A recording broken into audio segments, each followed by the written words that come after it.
Welcome to Conversations, Conversations, and Conversations.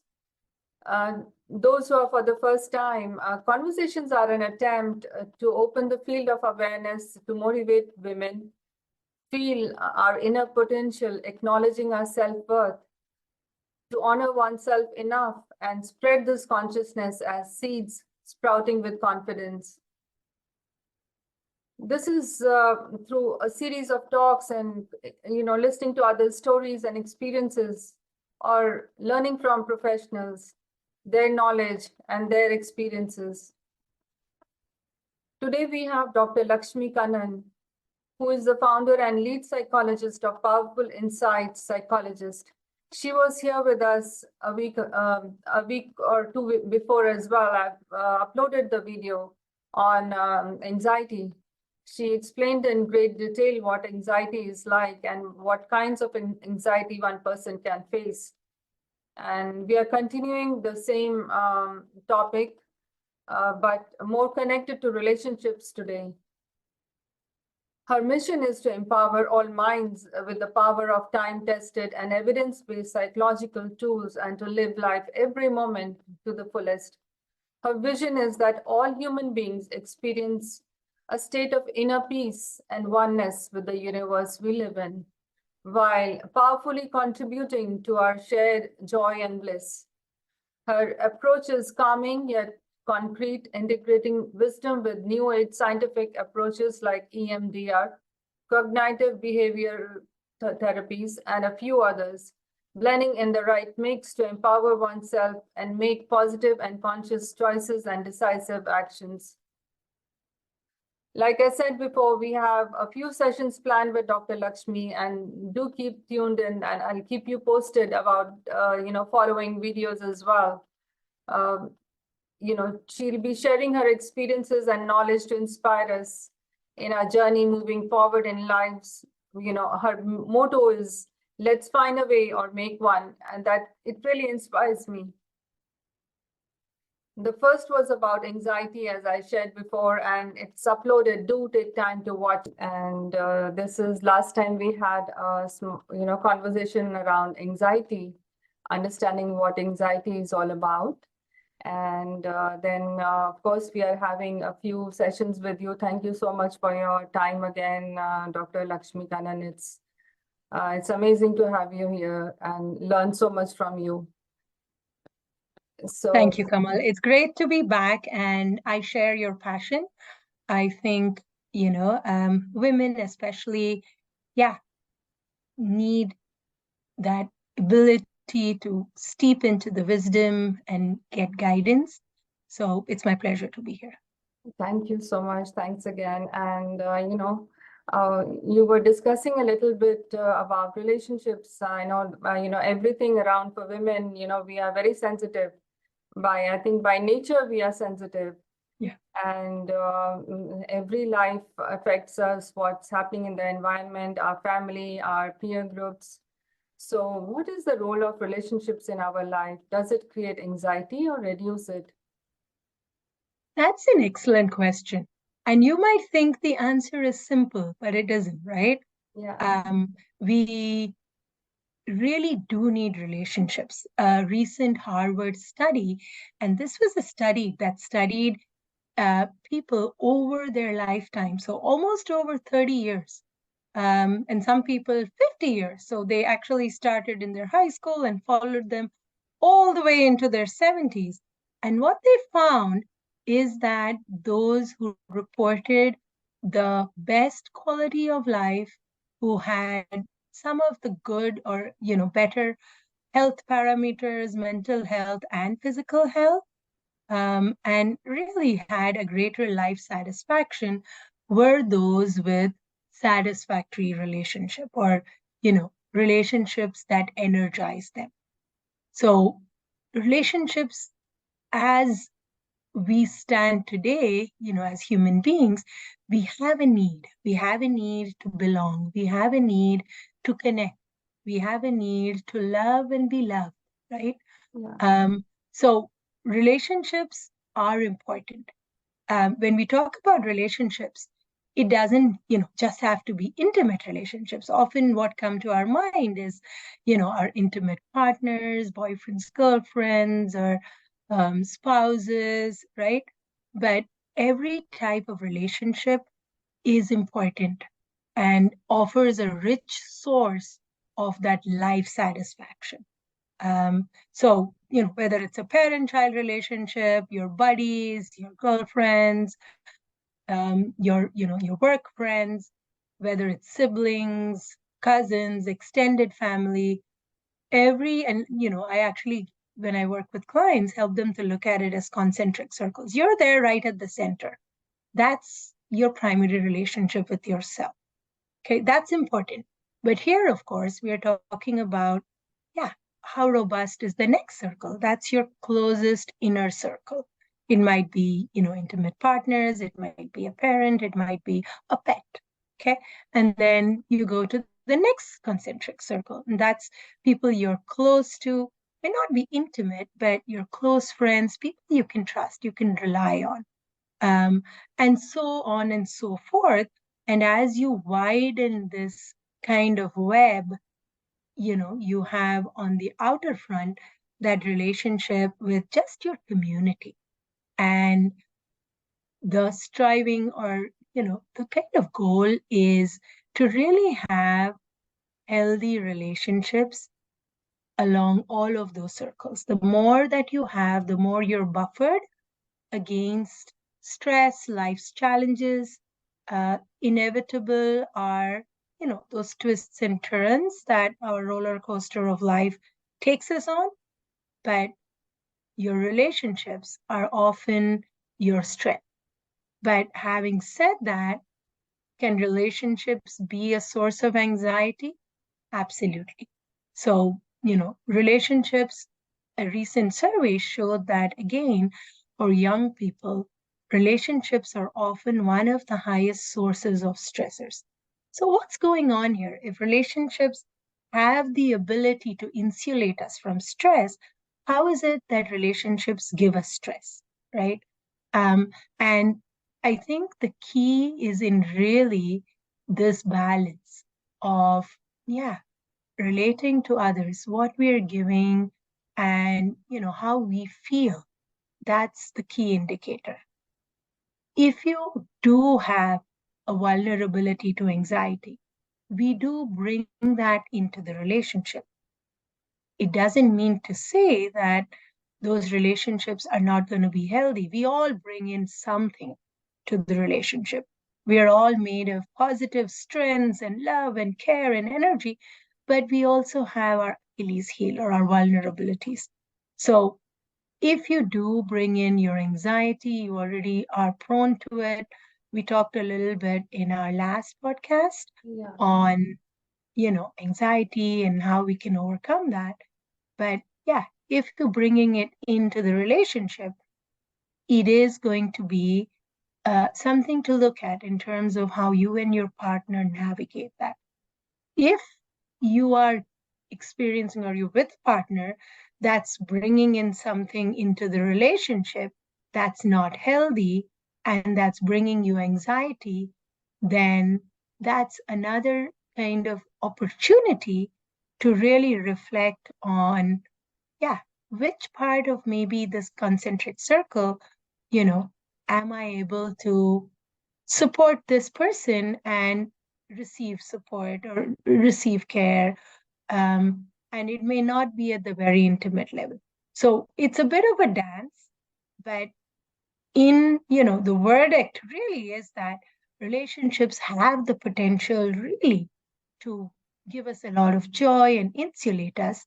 But, the choice of the right relationships is often very important for our growth. Yeah, it's how, how one relates to a relationship as well. Like, like you said, it is an intimate partner, or maybe friends, your peer in a circle. Who are these people? So how do we manage or mitigate anxiety or stress within a relationship? Like they may be within a peer group or, intimate relationship. Excellent question. As I mentioned, relationships among younger people can often be one of the leading sources of stress. And that's because in that group, age group, especially kind of 18 to 35, one of the life strivings that we have is to find where we belong, is to find that intimacy, right? And you'll notice that, work goals and relationship goals are often front and center for youngsters, right? And young women, especially, and women overall. Again, another study actually showed that work success is often something that men derive their identity from. Nowadays, of course, women too, but traditionally, the way that we've been wired, we really derive a great sense of our identity, a great sense of our joy, a great sense of our well being as women from the quality of our relationships. And, if you actually see, we give a lot, right? We think about it a lot. Um, we read about it, we listen to, we really want to make it better. So, not that men don't want to, but it's just as women, we are, I would say, generationally oriented to really seek out relationship success. And so when something, let's say, seems to be not right, it does affect or trigger the anxiety in women. Some degree of anxiety is common. It's not realistic to think that any relationship, right, even the relationship with your pet or your parent or your best buddy, will have challenges, because when two human beings are connecting and relating, there is always going to be a little bit of a dance. And as you go through the dance, one of you will step on the other person's foot. Okay. It's not realistic to think we'll always be synchronized, always be coordinated. That's kind of an idealistic perception. So the key really is that how do we manage this anxiety? So the first step really is to just take a step back and notice that, what is the intention of this individual? And what is my intention in this relationship, right? And oftentimes that's a guiding kind of star, because when you know that you are in a healthy, good relationship, you often know that instinctively the intention of this person is not to harm. And that's a good starting point to really reinforce to yourself that, this was not their intention. The second kind of key piece that often draws or sucks you into that vortex of getting more and more and more and more anxious is really evaluating your own self-worth through another person's eyes. So if this other person, for whatever reason on that day, is upset, and as human beings, we are affected by so many things. We have 1,000 or 100 things going on at the same time.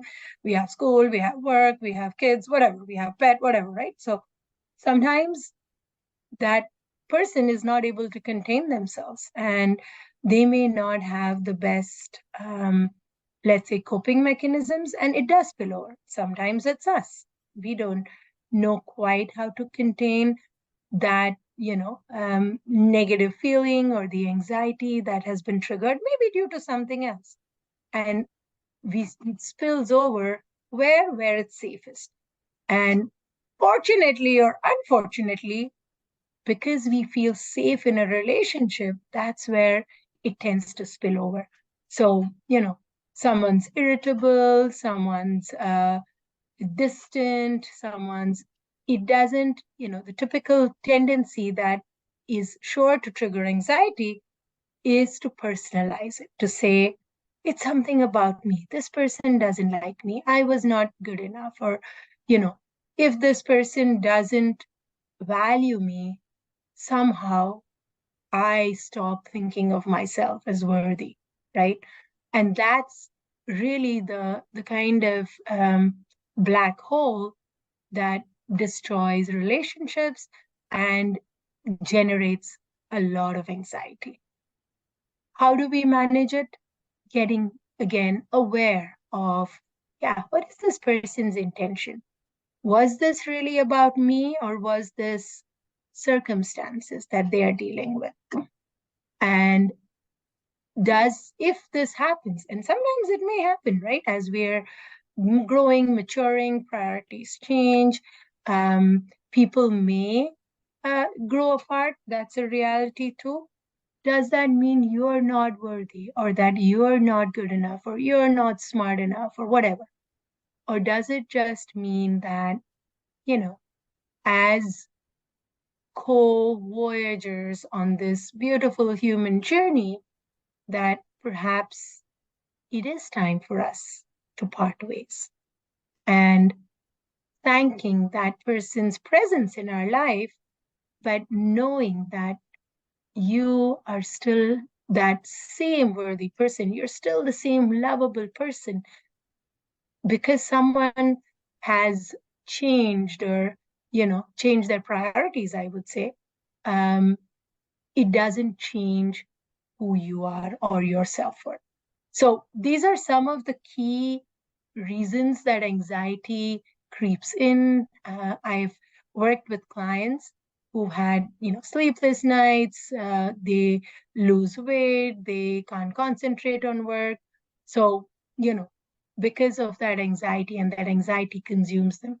And it always comes back to, like I said, some of these core beliefs.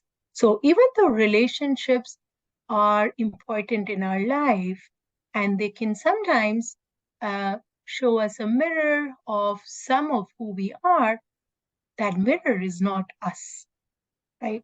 And the role of a relationship really is to provide you an opportunity to grow and thrive, and experience all those wonderful emotions.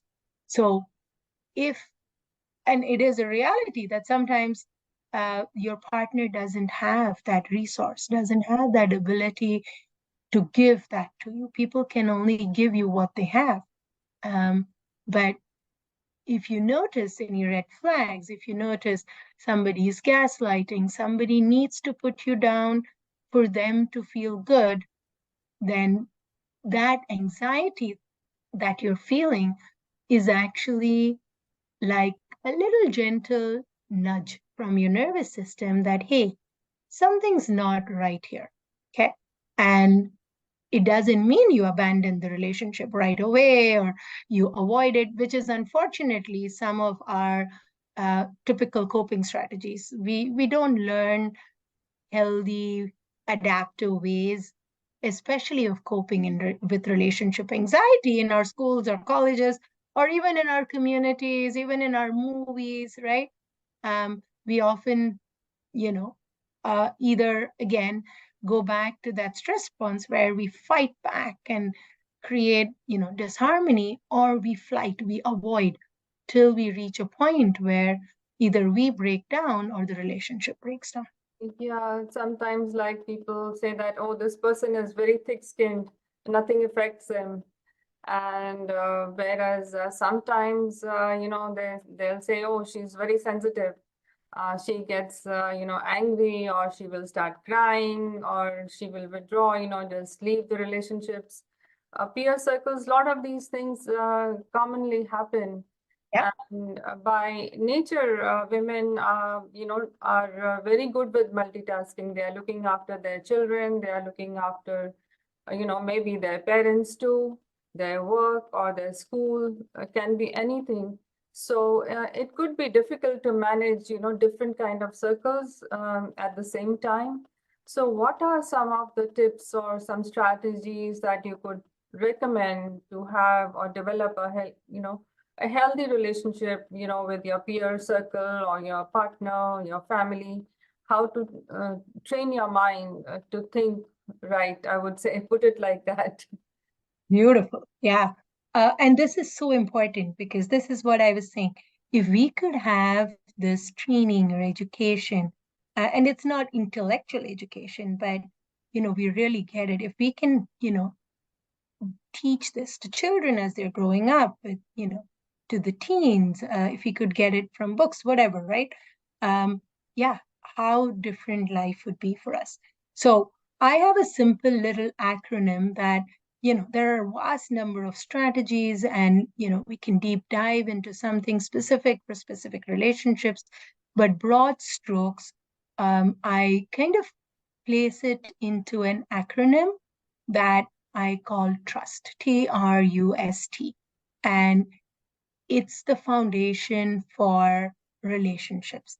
So trust, and I'll talk about what each of these kind of stand for, a group of strategies that they stand for. But fundamentally, trust means that in a healthy relationship, to develop a healthy relationship, you have to have trust, first of all, in yourself, right? You have to be able to trust that you are worthy. You are a good friend.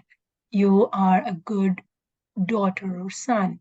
You're a good parent. You're a good, and being good doesn't mean being perfect. So yeah, you'll say, oh, but I messed up this, or I messed this up, or I don't do that right. Sure, that's being human. Okay. So when you're human, you can accept another person's humanness. So A, trusting yourself. B is, yes, being able to trust your buddy, your partner, or the parent or the family member or the professor or teacher, that they are co-voyagers, right? They aren't perfect either. They also are striving to be worthy. They're also striving to be acknowledged, to be appreciated, to be loved, to be cared for, just like you. They also have needs, but we have different ways in expressing them. We have different thresholds for stress. We have different coping mechanisms. But trusting that, this person as a human being is somebody who is on this journey, and they're not perfect. I'm not perfect, but they are good and worthy in their own way, and I'm good and worthy in my own. And the third important kind of pillar for trust is trusting the universe. So, whatever way you relate to something beyond your intellect and emotions is really important.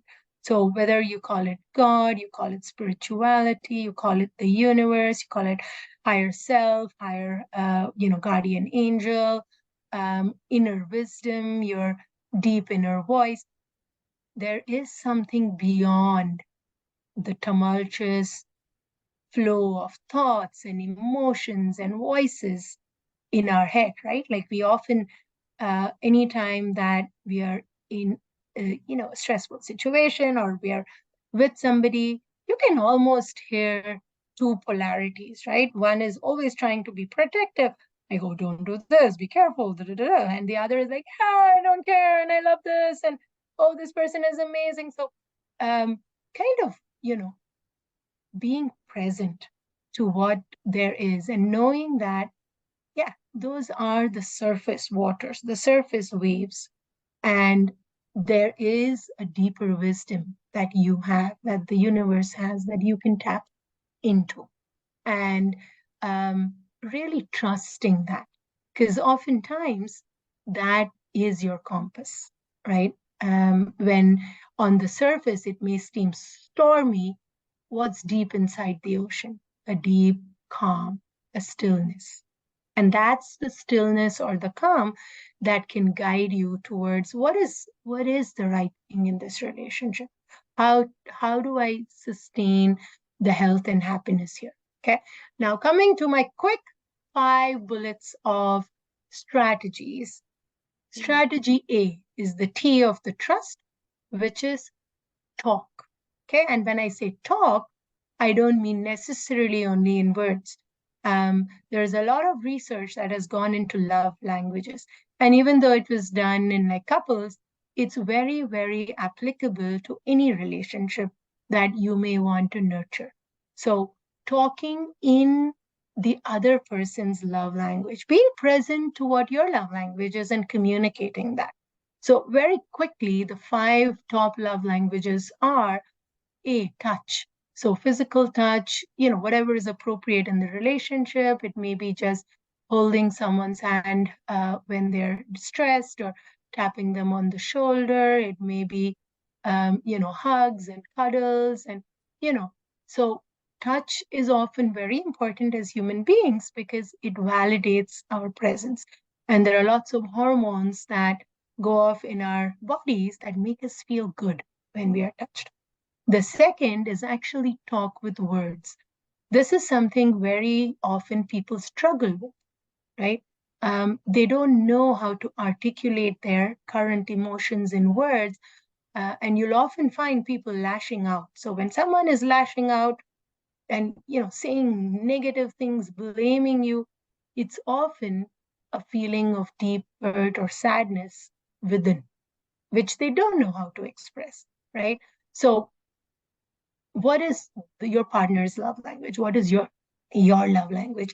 And really talking in that language. The third love language is acts of service. So some people don't talk in words, they talk in actions. So, oftentimes we see this in parent-child relationship, but it's equally so with, sometimes intimate partners, that they'll do things for you. When you wake up in the morning, your coffee is ready.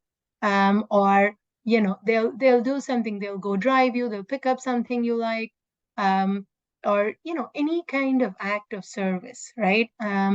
Is really where sometimes we can take that for granted, right? Because the words aren't there. They may not be articulating how much they care about you, and it's easy sometimes to miss that. But if you know your partner's love language is acts of service, do something, do that extra something. Or if you know your buddy or friend's love language is that, yeah, show them, don't tell them, right? I've often heard this from my clients too. I need him or her to show me, not tell me. Okay.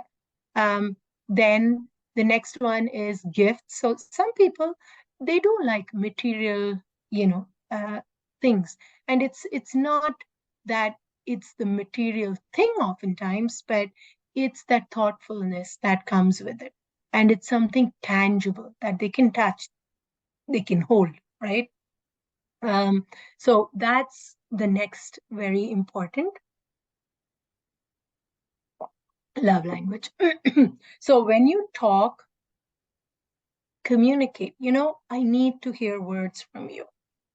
You're great. I know you do all these wonderful things, but I need to hear from you. So expressing your needs and being aligned to what the other person needs. So the R in the trust is respect. And even though that's very self-explanatory, sometimes we may miss what that really means. It really means that honoring that this is another human being and they do have their own values, or they do have their own sets of likes and dislikes. They do have their own tastes. And it's easy for us sometimes to say, how can you like that? Or how can you be like that? Without really respecting the journey that this person has come through that has shaped them, just as the journey that we have come through has shaped us. So, it's really not just the words or using polite mannerisms, but it's really acknowledging and respecting and honoring the other person as another human being. It's very idealistic to say, yes, we are two bodies, one soul. Yes, you are, but you're still those two bodies. And we have to honor the likes, dislikes, preferences, opinions, thoughts of that human body. Okay. The third is understanding. So when I say understanding, again, this is a much overused word, but what is it that you're understanding? You're understanding not during the good times. It's very, we have a perfect, we complete each other's end. Amazing. But what about those stormy times? That's where the misunderstandings come from. And oftentimes the misunderstanding is always about another person's intentions. And, really kind of railroading someone, when they do something that doesn't necessarily agree with, your love language or your thought process, um, rather than providing that space and seeking to be, understood. So seeking to understand and seeking also to be understood, right? And a good way of understanding is saying to someone, you know, when you did this, da da da da, I felt this. Help me understand what made you do this, right?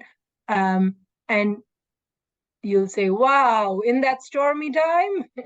And that's where the next one comes in. Because if you can do that, you will almost always have a stable, healthy relationship, right? Or you may realize that, yeah, maybe at this point, we have supported each other in the best way. And maybe, yeah, help me understand. And that gives you an inclination that maybe now, it is time for us to go on different paths, right? Um, and that's not always negative. So the S stands for self-regulation. Okay. And the biggest key in self-regulation is that mindfulness, that awareness of really being able to be honest with yourself.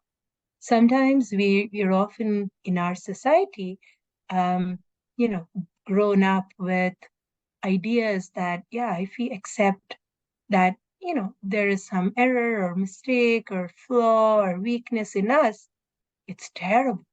And we quickly try to push that away, blame the other person, get defensive, get offensive. Offense is the best form of defense.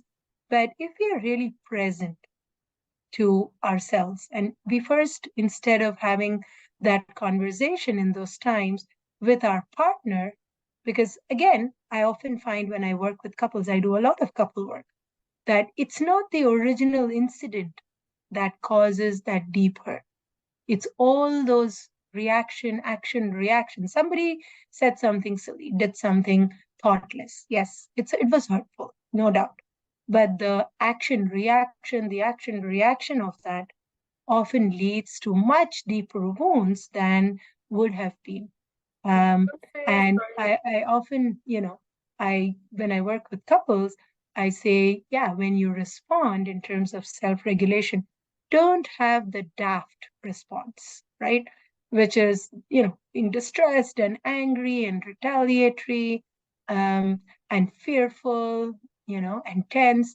Rather have the light response, which is, yeah, step back, you know, feel the love, feel the gratitude, feel the inspiration, feel the joy in yourself, the happiness. And then, really kind of come back to what do you need to address here? What's not right here, right? So, um, the self-regulation, that is the key. There are lots of different ways. It's a training we often have to do. All of us have different, we're genetically endowed with different self-regulation.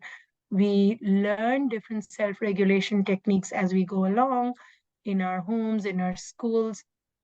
So even though we say self-regulation, it may not be the easiest for everyone. And maybe that's where you really need to focus, right? Is that anxiety yours? Or is that anxiety realistically a little nudge telling you that, you know what? Yeah, I need to reevaluate this relationship, right? Or is it me personalizing it? So, I yeah. have a question here, like what has ego got to do with it here? Like has ego a presence in this, while you're thinking about self-regulation, when you're talking about that, how to check yourself, and you're reevaluating yourself and planning for the next step. So has ego got a role here because it has a meaning of its own? Absolutely. And, again, for your listeners, the context in which you're talking about ego is where it's really about the I, right? So there are two levels. So when you talk about the ego, and you're right, it does have a big role.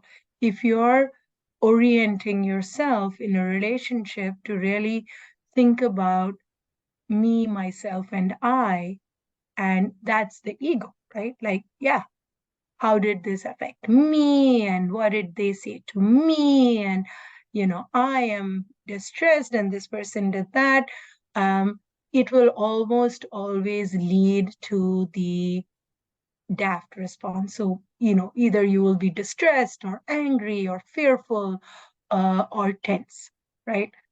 Because that's the dance of the ego. And, earlier, remember I talked about the two voices, and there will always be one of the voices which, like I said, how can you let this happen? It's always kind of there looking at you. And it's not always unhealthy to have, they do differentiate in psychology between a healthy ego and an unhealthy ego. So here I'm going to talk separated a little bit just so that we don't get mixed up with the terminology. So having a healthy sense of self, having respect for yourself, trusting yourself is important. Okay. But who is that self? It's not just the superficial ego. It's not just that voice, one voice which says, I should be treated this way, or I, right? When you focus only on the I, the other person that you're relating to is also triggered to only focus on the I. And when there are two I's, there is no we, right? And I read very interestingly, when you focus on the I, what starts with I? Illness. And when you focus on the we, what starts with we? Wellness, right? So if you're focusing on the we, it doesn't mean you dissolve who you are, right? I've often been asked questions because people often get confused by this terminology, ego. It's a different meaning in the East, and it's a different meaning in the West. So yeah, having a healthy sense of self, very important for self-regulation, because who are you regulating? That grounding, going back to that inner self. And who is that inner self? That, like I mentioned in the ocean, that inner self of calm, assurance, that I know who I am, and I know I'm worthy, and I know my life is meaningful, right? But in the Eastern sense of the word ego, it means that you deny or mitigate the value for the other person's thoughts, needs, emotions. So good, very, very well brought forward. So in regulating, it's almost like you are regulating your ego, because the ego is like that child part of you. And you want that child part of you, yes, you want them to feel grounded. You want them to feel valued, but you want to shape them in being able to express that in a way that gets the positive results. Yeah. Okay, the last T in our TRUST acronym is time. So again, we live in a very fast-paced world. Like you rightly said, we have multiple demands, and it may not be possible to give time to all our relationships in equal parts. And oftentimes you'll find we give more time to people, and this is where that concentric circle is important, right? The center of the concentric circles, the web, who's there at the center? It's you. Are you giving enough time to relate with yourself, with the self? Because then, if you're able to nurture yourself, if you're able to keep yourself healthy, then you have a lot more to give, right? And you bring a lot more into the relationship. But if you don't, then that's where you need to give the most time. The next circle is, of course, your intimate family. And again, what do we find? Intimate family, partners, spouses. Yes, when you're young, you often do give a lot of time in that area. But as work demands grow, study demands grow, it may become easy to kind of start deprioritizing your partner. And that's where I say time is important. Doesn't mean you have to spend the whole day, every day. No, it's, often mentioned quality time. It's focus time, time when you put away your devices, you put away everything else just to focus on each other. You give each other the gift of attention. Again, this is applicable in any relationship. But setting aside that time, if you're currently in a relationship that, yeah, you want to enhance the happiness, you're feeling it's not as healthy as it can be, it's a little bit, veering towards unhealthy. Because most relationships start and they, we do give time. But as time goes on, of course, other things jump onto our plate and our time gets divided, and sometimes in that rush we don't consciously allocate time, or we are kind of multitasking, and oh, this other person, I'm giving you time, like, yeah, but are you giving attention, right? So very, very important for a healthy relationship is time, and it may be different amounts of time at different points, or so look for, create kind of that concentric circle. It's a beautiful kind of map as a resource that I often use. Having a visual is helpful, and color in those relationships where you want to, maybe this month I'm going to improve this relationship. Or if everything is good, sure, balance out your time across the different relationships. And sometimes it may not be as big as you imagine. A 10-minute conversation with an old friend is good enough, right? But maybe you need 1 hour for your partner. So there are different needs, and just being attuned to that helps. So these are the quick tips and strategies, and I hope that's been helpful. It's been very helpful. I've learned a lot here. I mean, we have ignored a lot of things we never recognize, because life just goes on. You take each day as it comes, and do what comes to your mind. And these building relationships is so important and crucial. We miss out the key points. And so I think this video is getting a bit too long. Maybe we will pause a little, and we'll make it as a part 1, and have another one as part 2, where we can talk a little bit more what happens when relationships go sour, and how to change on a healthier course of life, and recognizing our true self. So we will do that in the second part. Yeah. Absolutely. Yeah. Look Thank you forward so to it. much. Thank you so much, Dr. Kannan.